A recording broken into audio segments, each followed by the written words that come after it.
गुणी मयाळ.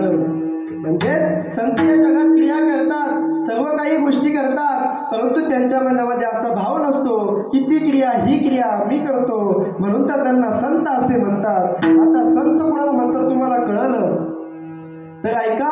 तुम्हाला या 4 गोष्टी माहीत आहे का? आहार, निद्रा, भय आणि मैथुन. या 4 गोष्टी तुम्हाला माहीत आहे का? आहे बरं. परंतु यातील 3 गोष्टी अशा आहेत की त्याची सर्वांना गरज आहे व आवडही आहे. परंतु यातील एक गोष्ट अशी आहे की तिची कोणाला गरजही नाही व आवडही नाही. तर ऐका, पहिली गोष्ट आहे आहार. आहार म्हणजे जेवण. जेवणाची सर्वांना गरज आहे व आवडही दादा, आवडही आहे ना. असा एखादा मनुष्य आहे का तो कधी जेवतच नाही? झोपले काय तुम्ही?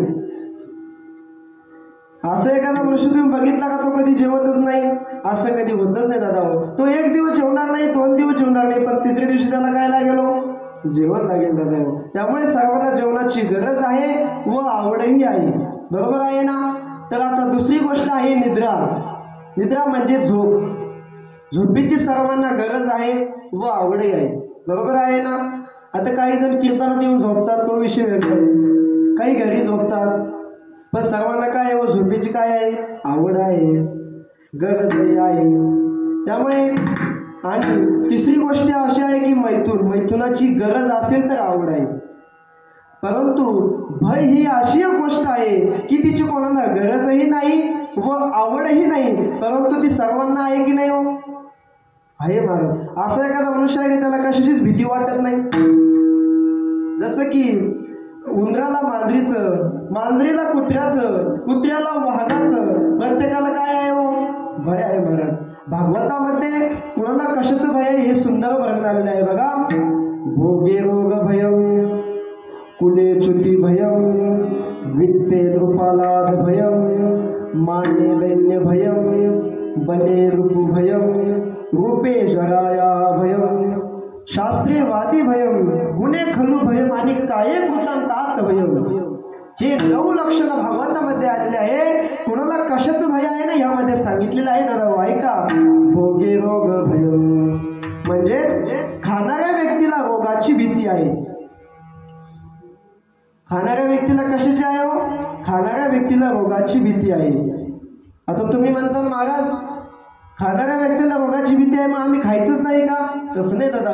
एका पाटलाच्या वाड्यावरती एक दिंडी गेलेली असते. त्या ठिकाणी 5 पक्वानाचं जेवण असतं. सर्वजण आपले वारकरी मंडळी सुंदर अशा प्रकारचं जेवण करतात. जेवण सुंदरपैकी होतं. एक जण 50-50 गुलाबजामुन खातो, बिगर डायबिटीस वाला. ऐका, एक जण 50-50 गुलाबजामुन खातो. किती खातो शांताराम भाऊ? 50-50 गुलाबजामुन खातो. परंतु सर्वांचे जेवण झाल्यानंतर ते मालक जेवायला बसतात आणि त्यांच्या ताटामध्ये ताक आणि भाकरी दिसते आणि आपली वारकरी दादा त्यांच्यापाशी जातात. मालक, तुम्ही आम्हाला 5 पक्वानाचं जेवण खाऊ घातलं आणि तुम्ही कुशल ते ताकण भाकरी खाताय, तुम्ही हे का खात नाही? तर ते म्हणतात, वारकरी दादा, डॉक्टरांनी सांगितले मरेपर्यंत जगायचं असेल ना तर तुम्हाला हेच खावं लागेल. तुम्ही जर त्या जिलेबीच्या आणि गुलाबजामच्या नादात जर पडला ना तर तुमचं काहीच खरं नाही.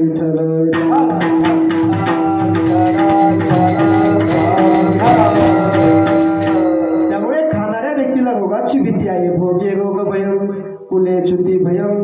कुले च्युती भयम म्हणजे कुलवान माणसं जे असतात ना त्यांना अधपतनाची भीती आहे. कुले च्युती भयम, काय कृतांतात भयम म्हणजे मानाने जीवन जगणाऱ्याला दारिद्र्याची भीती आहे.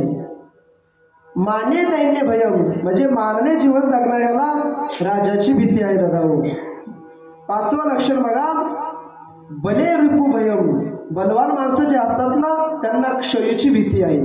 म्हणजे आपल्या कोल्हापूरचा एखादा पैलवान असू द्या आणि एखाद्या बाहेर देशातील पैलवान येऊ द्या, त्या बाहेर देशातील पैलवानाला आपल्याकडचा कोल्हापूरचा पैलवान बघितला तर काही ना काही त्याच्या मनामध्ये भीती तयार होती. म्हणून हा आपल्याला पाडू शकतो, हा आपल्याला आपटू शकतो. म्हणजे बलवान माणसाला क्षयीची भीती आहे. कशाची भीती आहे? क्षयीची भीती आहे. 6वं लक्षण बघा, रूपे जगाया भयम